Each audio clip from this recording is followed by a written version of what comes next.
Hello, everyone. Thank you for tuning in to Queen Ahmadiyyah TV presents The Root of All Evil.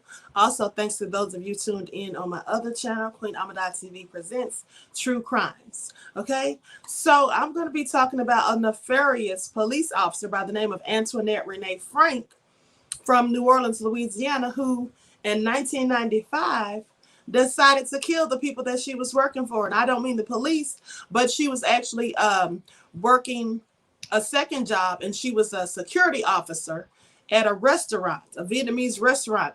And she just went ham one night and decided she was going to rob these people and commit murder. Okay? So with that all being said, hello, Kenla. So with that all being said, let's get into it. Okay? So Antoinette Frank was a police officer. Now, in 1993, when she applied for the police department in New Orleans, first of all, she was caught lying several times on her application and during the interview.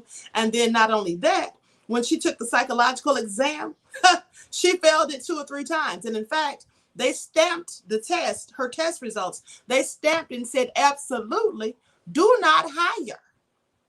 But they hired her anyway because they had a shortage of police in New Orleans. Okay, now they say there's often, people from New Orleans have told me that there's often a shortage of police officers there. So they went on and hired her anyway, even though she had been caught lying and did not pass the psychological evaluation. Okay, so with that all being said, she became a police officer.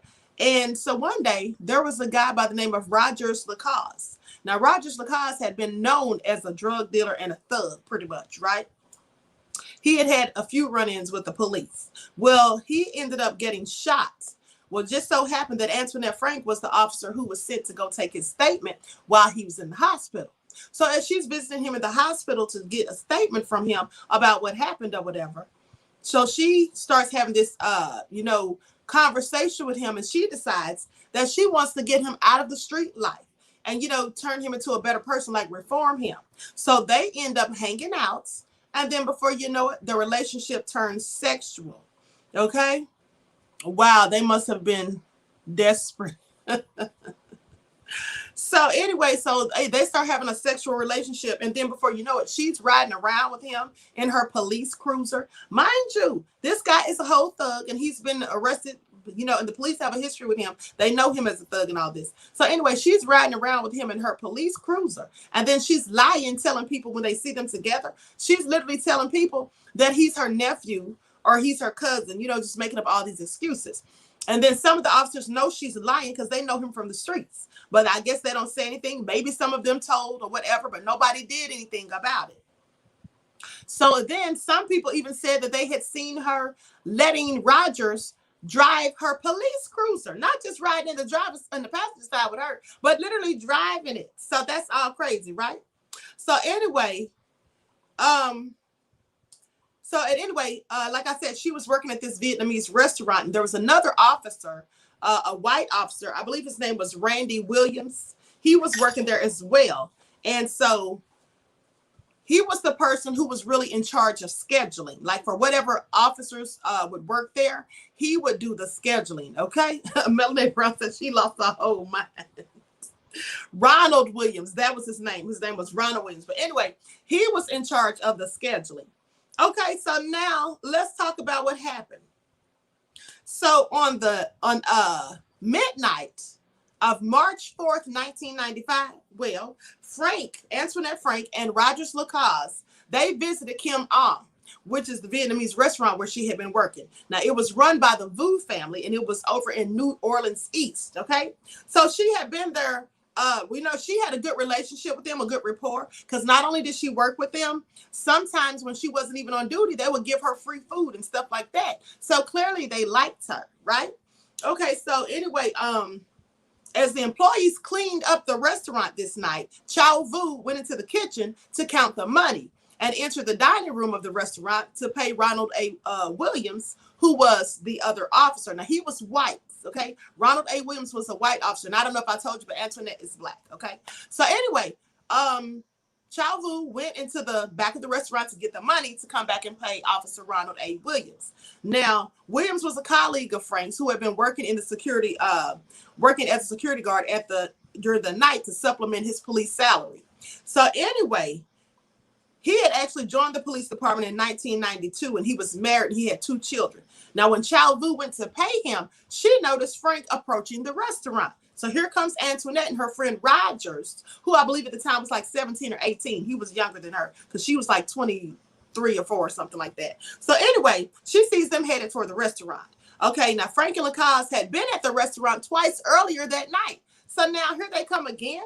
And they had come earlier that night so they could get something to eat. You know, they got the leftover food that was likely going to be tossed out or whatever. So they came in earlier and had eaten, and then they came back a second time.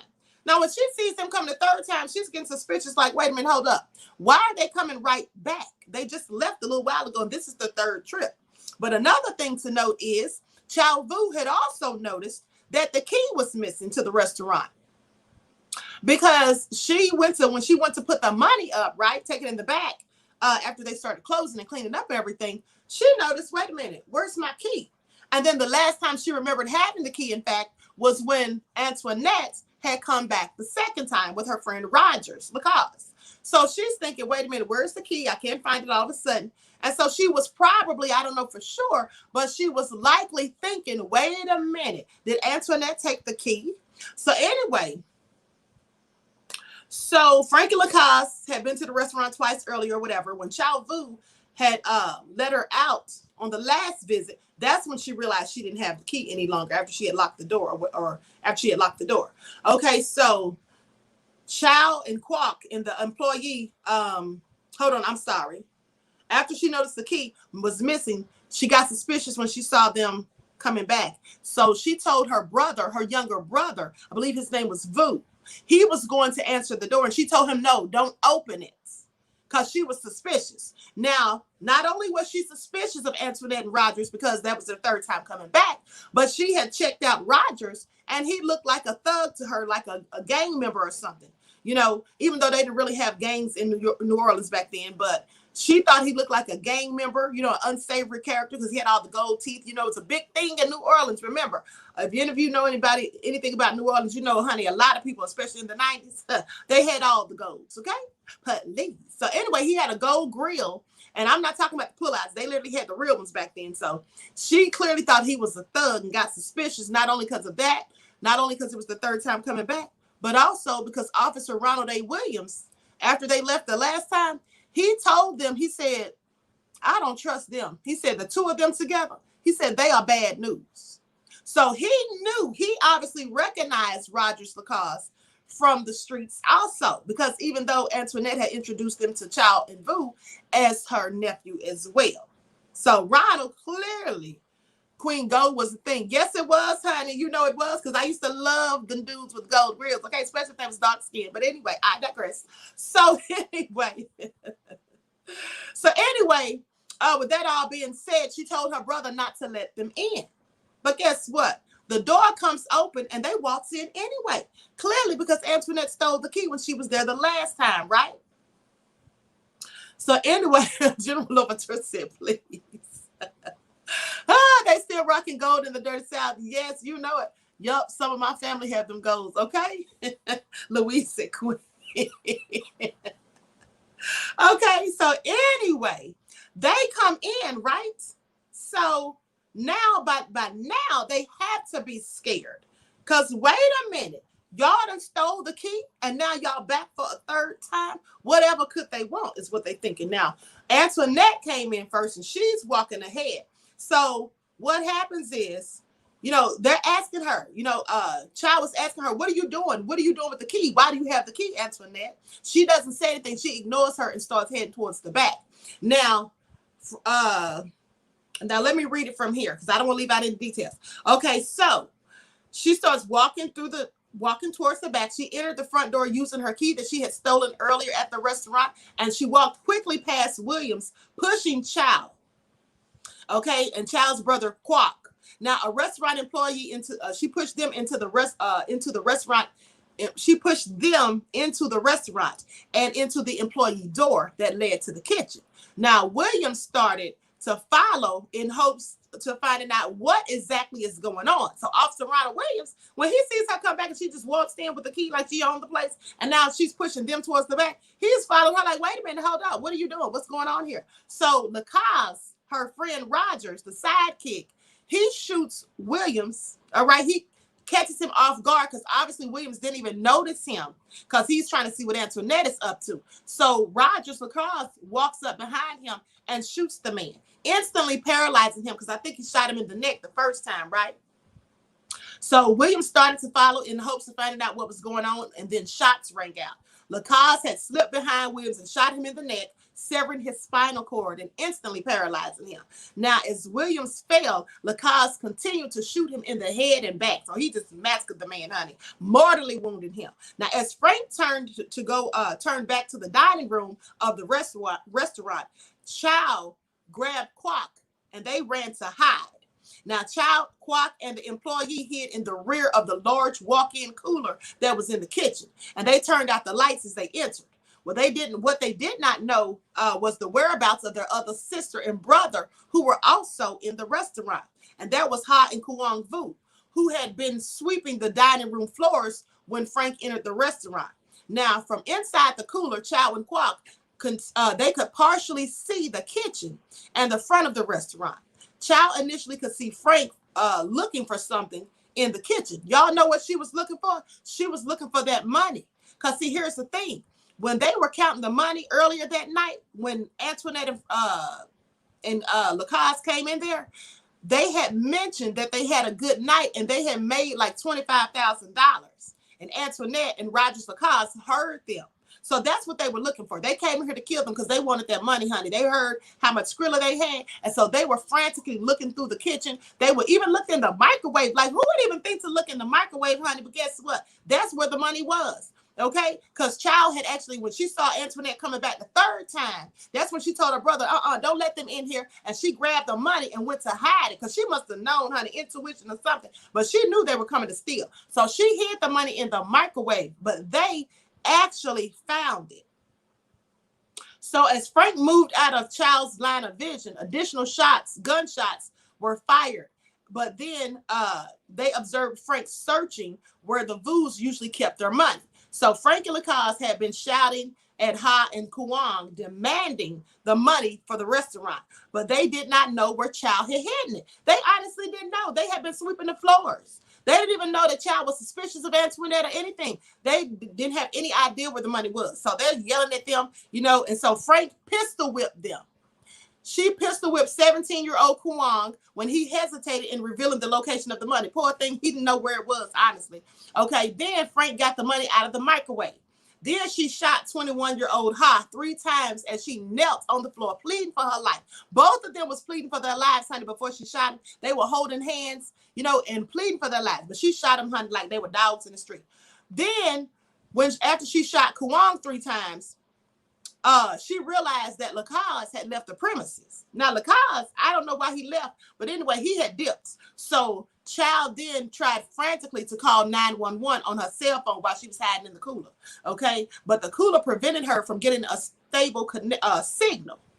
Kwok emerged from the cooler and ran out the back door of the restaurant to a nearby friend's home to call 911 to report the murders. Now, mind you, when they're calling for help, they have an accent because they were Vietnamese. But at the same time, they were also frantic, anxious, and terrified, I'm sure. So they couldn't really get it out, couldn't really say exactly what happened. So when the police were on the way, the police didn't even know this another police officer who in here killing up people and robbing, right? So the robbers fled the restaurant. And Frank dropped off Lacoste at a nearby apartment complex, right? So both knowing there were some witnesses left behind. Now, but mind you, because she's a police officer, she heard the 911 call on her portable police radio saying that the officer was down at the Kim restaurant. Okay, she borrowed a patrol car and returned back to the scene, honey, because she got to come and finish where she started. Because now she realized, okay, we got witnesses here, and somebody's clearly telling. Blackfoot said, "Evil ass witch, all for money." Absolutely, right?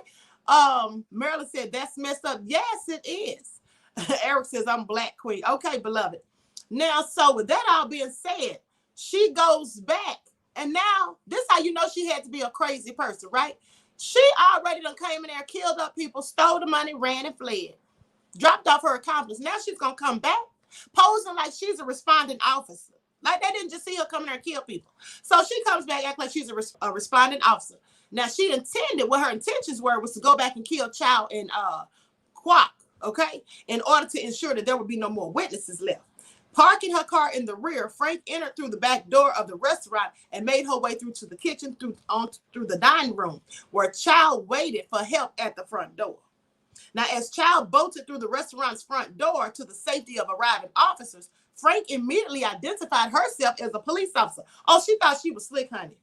So when she sees the police pull up and they're getting out, and then Chow runs out there to, frantically trying to tell them what happened, Antoinette comes out there and act like she'd been there the whole time just trying to help. She's like, oh, yeah, I'm a police officer. I was here. And some masked bandits ran out the back door. That's the lie she told. She told him, she said 3 masked men ran out the back door with a lying self, okay? So anyway, Chow told Frank that she knew what she had done. She let her know, oh, honey, I know it was you. I know what you did. So she told her she knew what she had done, and she cried to the officers that Frank is the one who actually committed the murders. So that lie she told about bandits running out the back door, that didn't even fly. Okay, so now Eddie Rance, the homicide detective who worked the case, he believed that Frank and Lacaze planned the robbery to get revenge on Officer Ronald A. Williams. Frank believed that Williams was shortchanging her on the hours, because remember, he was the one in charge of scheduling. So she felt like he was shortchanging her on the hours, and also to pay back Kim Ong, and or to pay Kim Ong, and she wanted revenge. Now, that's what they felt like they planned this whole thing for. Now, Rand subsequently described Frank as the most cold-blooded person he'd ever encountered in his 3 decades as a police officer. Now, I don't know about that. I'm sure some of his own people were just as nefarious as she was, no less, okay? Judging from the history. But anyway, Chow and Frank were questioned in detail while seated at different tables at the restaurant. Frank was arrested and charged with 3 counts of first-degree murder. Now, Lacaze was arrested and charged later on that night. Frank was taken to police headquarters for additional questioning, where she later confessed to the crimes along with Lacaze. She was believed to be the first New Orleans police officer to be charged with killing a fellow officer. But let me tell you something. What they both did is they started snitching on each other, throwing each other under the bus. Because she started blaming it on Rogers Lacaze, talking about, yes, I killed him, but only because he had a gun to my head. But question is, how is she going to explain and justify the fact that she's been hanging out with this thug and allowing him to drive the police cruiser, and being out chum with him and even messing around with him? So clearly she was lying. But yeah, she tried to blame it on him by saying he put a gun to her head and made her shoot them. Well, that was all stupid, because just as much as he had the gun to her head, he could have just shot them himself. So anyway, but meanwhile, Lacaze is over at the next table lying and putting everything on Antoinette. Okay, acting like he wasn't even doing nothing. So he eventually, under further questioning, he actually said that he wasn't even at the restaurant. Because remember, he left after she started killing up everybody. Now, mind you, he's the one who killed Officer Ronald Williams. But he fled after that. And then she was killing up the rest of the people. So when she went and picked him up later, I guess that's why he felt like he could just say, oh, no, I was there. But yeah, I left. And I never came back. I wasn't even there. That's the story he tried to tell. So then some people in New Orleans were like, well, maybe it wasn't him. Maybe it was somebody else that she went and got, because at the end of the day, it was a lot of black men with gold teeth back then. And they were saying, people of other ethnicities think all black people look alike. Some of them think all black people look alike. So they were like, she could have gone and gotten somebody else, or maybe it wasn't even Lacaze who did any of this. But I'm pretty sure it was him. That's just my opinion. But so anyway, they ended up going to trial, and Frank and Lacaze were both indicted by the New Orleans Parish Grand Jury on April the 28th of 1995. Now, their trials were separate. Okay, they had separate trials. That's what they call it when they have 2 different trials or whatever for the same crime. And then Lacaze was tried first between July the 17th through the 21st of 1995 before Judge Frank Marullo. He was tried before Judge Frank Marullo, and he was found guilty as charged and sentenced to death. Okay, his main tip-off had been using Williams's Chevron card See, that's another thing too. That's how you know he was lying. He was clearly there because after he killed Officer Ronald Williams, he stole the man's debit card or whatever, his Chevron card, credit card, and went to the Chevron gas station in Gretna just minutes after the robbery and murders. Now, how dumb was that? Okay. Now, here's the thing. If he hadn't been so stupid and used the man's credit card, he could have at least raised reasonable doubts. Okay. He could have raised reasonable doubt with the jury. Because by the fact that he said he had left, that could have called into question, well, was it somebody else? But he used the man's credit card, honey, so clearly it had to be him. Now, the next day, Frank's trial began on September the 5th of 1995, also before the same judge, Judge Marullo. Now, although Frank's attorneys had subpoenaed 39 witnesses, they didn't call a single one. I wonder why they didn't call a single one. I'm glad you asked. Likely because all of them were going to say something negative about her because probably didn't have anything good to say. So on September the 12th of 1995, the jury needed only 22 minutes to return guilty on all verdicts, guilty verdicts on all counts. Okay? Melanie Brown said, may they both rot in piss. All right. Okay? So they got guilty verdicts on all counts. A record for a capital murder case in New Orleans. That was a record-breaking, right, verdict for capital murder in New Orleans, and done by a police officer, no less. Now, the next day, they needed only 45 minutes to recommend the death penalty. She was formally sentenced to death on October the 20th of 1995 and sent to death row at the Louisiana Correctional Institute for Women, also known as LCIW, in St. Gabriel near Baton Rouge. Now, Officer Williams was interred in Lake Lawn Metairie Cemetery on March the 7th of 1995. That's where they buried him at. His name was inscribed on the memorial wall at the National Law Enforcement Officers Memorial in Washington, D.C. Initially, the Vu family kept the restaurant open at the site of the tragedy in New Orleans East for a decade until suffering flood damage from Hurricane Katrina in 2005. And post-storm looters stealing jewelry, which Ha and Kuang had been wearing when they were killed. Now, after that, Quoc Phu and his mother, Nugent, sold the location, reopening the restaurant in Harahan and moving their residence to Metairie, where they said they felt safer. In 1993, a year and a half before the murders at the Kim Ang restaurant, Frank's father had stayed at her home for a time before she then reported him missing. So they think she killed her father because the father came up missing in 1993. And he had been staying with her right before he came up missing. And she's the one who reported it. So in November of 1995, a month after she received her first death sentence, a dog led police to find a human skull with a bullet hole buried under Frank's house. And in 2005, in a 2005 retrospective, Chuck Humestria said, as for those human bones found under Antoinette Frank's house, so far, authorities have made no serious effort to identify them. The 10-year-old case, they say, remains under investigation. But it was 9 times out of 10 her father. Okay? Whoever it was, she clearly killed him. Now, police and prosecutors believe that the skull was that of Adam Frank and that Antoinette murdered him. However, since she's facing a death penalty already in the Kim Ang murders, they have made no effort to try her for her father's death. And on October the 18th of 2006, Frank's lawyers argued before the Louisiana Supreme Court that her death sentence should be overturned because she was denied state-funded experts to help prepare for her sentencing phase of the trial. They argued that the defense needed to conduct an investigation into the defendant's background for possible mitigating evidence.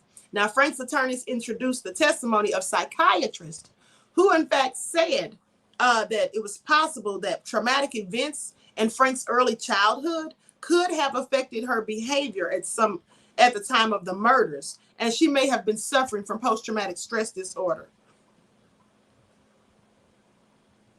Say what now? Oh, they be trying it. Even if she did have post-traumatic stress disorder, that's going to lead you to kill, because there's a whole bunch of people that suffer from that. God forbid they all go out on a killing spree. But anyway, a psychiatrist retained by the state disagreed that Frank showed symptoms of trauma. He agreed with the diagnosis of narcissistic personality disorder. That's clearly what she was, if you ask me too. Okay, narcissistic personality disorder, i.e., she had the same personality as a serial killer. Okay, she clearly could have been a serial killer. And see, that's why I be telling y'all, some of these police officers who out here killing people, they're serial killers. They just get to do it legally. They're no better than Ted Bundy and John Wayne Gacy and David Rader. All right, the BTK. They're no better than them. Some of them are actually psychopaths and sociopaths. Just the facts. So anyway, they said she not only had narcissistic personality disorder, but she had it with antisocial tendencies given to Frank by doctors. She was deemed this by doctors at the Louisiana Correctional Institute for Women. Now, on May the 22nd of 2007, the state of Louisiana Supreme Court ruled by 5-2 that the death penalty should actually be upheld. So on April 22nd of 2008, District Court Judge Frank Marullo signed the death warrant for Antoinette Frank. According to the warrant, Frank was scheduled for execution by lethal injection July 15th of 2008. In May, however, the Louisiana Supreme Court issued a 90-day stay of execution effective June 10th, pending ongoing appeals. And then on September the 11th of 2008, the day that the state Supreme Court said the stay was to end, a new death warrant was signed again by the judge, by the same judge. And according to this second warrant, Frank was scheduled for execution by lethal injection December 8th of 2008. In a new round of appeals, defense attorneys argued they had too little of time to prepare and to review the voluminous record because of the deadline in filing the appeal. So it was too much paperwork, and they said they hadn't had time to review all of it. So the state Supreme Court ruled the case again. Their decision, made public November the 25th of 2008, effectively voided the death warrant signed by Judge Marullo in September.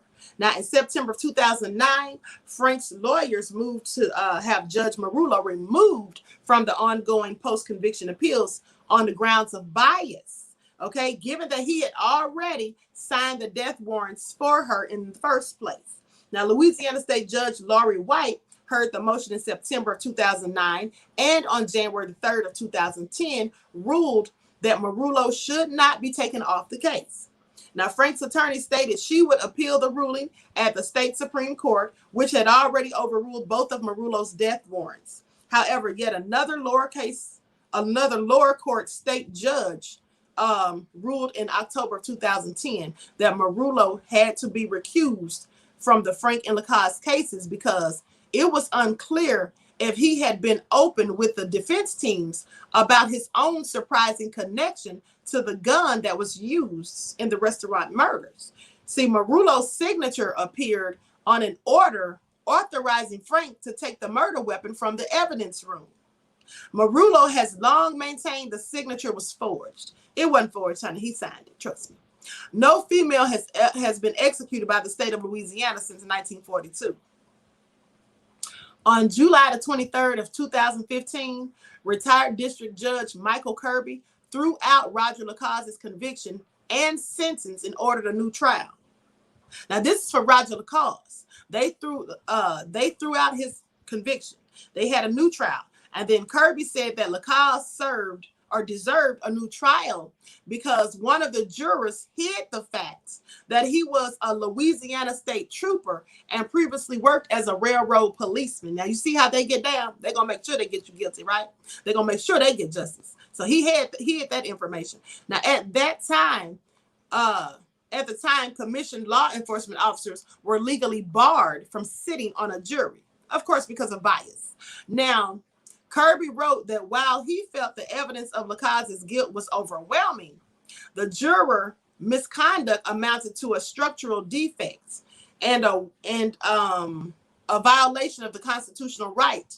So basically, it didn't give him the right to a fair trial, basically.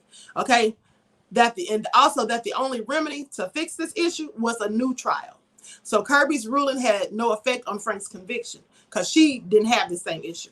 Now, because remember, he went to trial separate from her, and he in fact went first. Now, an appellate court later overturned the new trial order for Lacaze. The Fourth Circuit appellate judges Edwin Lombard and Paul Bonin and Madeline Landreau ruled after review of the court's writ application in light of the applicable law and arguments of the parties. They said, we find that the trial court erred in finding that the seating of Mr. Settle on the defendant's jury was a structural error, entitling him to a new trial. So Frank was profiled, and that's how that went. So he's still in prison, she's still in prison.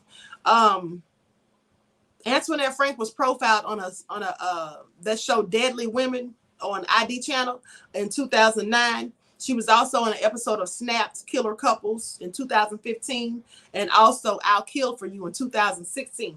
Now, in November of 2020, TV One debuted a movie inspired by Antoinette Frank called Blood on Her Badge. And LCIW was damaged by the 2016 flooding. So its prisoners, including Frank, were removed to other prisons. Lacaze was resentenced to life in prison without parole rather than death. And that was on December 13th of 2019. Lacaze is serving his sentence at the Louisiana State Penitentiary in Angola. Ooh, Angola is a rough prison, honey. You know, Angola prison is named after Angola plantation, because that prison used to be a plantation, right? And they have them out there picking cotton too, just so you know. But anyway, not that he doesn't deserve it, but I'm just bringing that up. But yeah, that was all so crazy. But here's the thing, though. Antoinette, I really think that she had some mental issues. But I think she knew what she was doing. But she clearly was, you know, a psychopath or whatever. Psychopath is not mental issues. That's really a character flaw. But I think she was a little crazy too. Okay, I think she was a little crazy. And you know, when they transferred her to another prison, they said they had to put the shackles on her. They had to tie her arms. They had to put shackles on her feet and, you know, handcuff her and all this. They had to really restrain her because they said this woman is crazy. She knows judo. She knows all kind of martial arts and all this stuff, and she just fights and all this stuff, whatever. So they have to really be careful when they're transporting her from one place to another. Yes, she's very dangerous, and that's why I think she's clearly crazy. Maybe she has a demon or something, I don't know, but clearly she's off the hinges. Okay, so that's the story of the nefarious, notorious Antoinette Frank, who was actually a police officer out here on these streets. Now, I just want to tell you all, honey, she's not the only police officer who's crazy like that, okay? She's not the only one who's that wicked and evil and nefarious, all right? So now if you wonder why all these black people getting shot up and killed, there's plenty of Antoinette Franks on the force, I guarantee you, all right? And who didn't, in fact, pass those psychological exams, but are still police officers to this day. And at one point, this is another thing, too. At one point, officers were complaining to the chief about her, you know, saying that she was violent, saying that, you know, she was just, you know, was I can't remember the terms they used, but basically saying she was just off the chain, you know. And then at one point the chief even thought about sending her back to the academy to get some more training. That's how off the rails she was, but they allowed her to continue working, and you see how that turned out. So crazy. Anyway, with that all being said, I'm going to conclude this broadcast. So thank you all for tuning in once again. But also don't forget, I'm going live right now. In fact, I'm a few minutes late, so I got to hurry because I'm going live on the other channel. Queen Ahmadiyyah TV presents More Than Meets the Third Eye. Okay, we're going to be talking about spiritual orbs and ancestors. So I'm going to go ahead and start that live, and then I'll be going on to do your daily vitamin at 6 p.m. All right, so I hope to see you all right black in the chats. Thank you all for tuning in once again. Make sure you subscribe to the channels. Make sure you like and share the video. And until next time, bros, I will talk to you all again soon. Peace.